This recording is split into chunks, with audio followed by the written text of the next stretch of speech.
Okay, I want to show you how to use your calculator to do scientific notation and hopefully make your life just a tad easier. Obviously, I have something on my calculator there. Alright, if you are using my classroom calculator, which is a scientific notation, or a scientific calculator, sorry, there's a couple of things to know. First of all, up here at the top, beside the second button, you see one that up above it says sci/ing. This button takes you from scientific notation to just regular floating decimal. So for example, if I put in the number 85,210, and if I will hit second and then the sci-ing button, right now it's a floating decimal. That means it's not in scientific notation. If I go over and arrow over to sci and hit enter down at the bottom, hit enter again, it automatically will put that number in scientific notation for me. 8.521 times 10 to the fourth. So that really takes all thought out of that. You don't have to worry about how to do it properly. And if, likewise, if you want to get it back into a floating decimal, you would hit second sci-ing and go back over to flow. And then you would hit enter and, boom, it's right back. The other option that's up there is engineering notation, and we're not going to use that. It works a little different than floating or scientific notation, so you just need to avoid that. You will probably be switching your calculators back and forth this year between floating and scientific.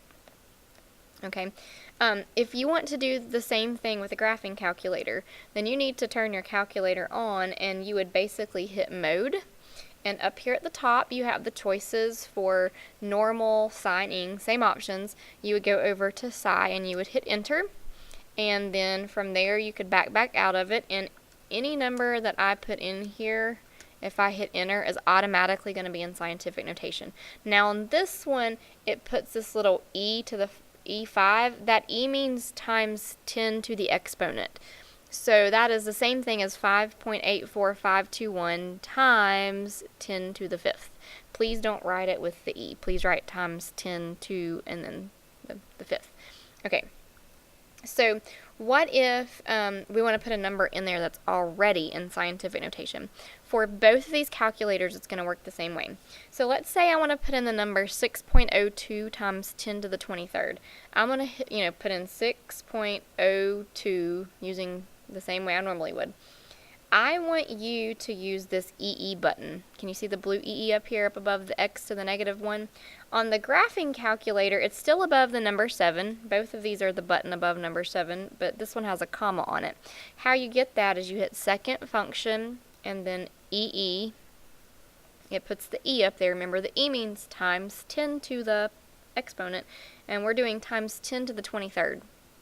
And that's all I have to do, okay? So, once I hit enter, it shows it that way, 6.02, and then it's got times 10 to the 23rd. It's going to work the exact same way for the graphing calculator. You're going to put in 6.02, second, EE, 23rd, and then it'll just automatically repeat exactly what I did. You can take that number and you can multiply it by itself, 6.02, second, EE, 23rd. And it's going to keep everything in scientific notation for both of these. I would prefer that you use that instead of saying 6, like on this one, 6.02 times, and then you put in 10, and then you use the caret button to raise it to the 23rd. Ultimately, it's a lot more steps, and somewhere along the way, you're going to get yourself in trouble with order of operations. So if at all possible, use the EE button. Main thing you may want to know for right now is how to switch it back and forth between scientific and engineering. So use that if necessary. Hope it helps.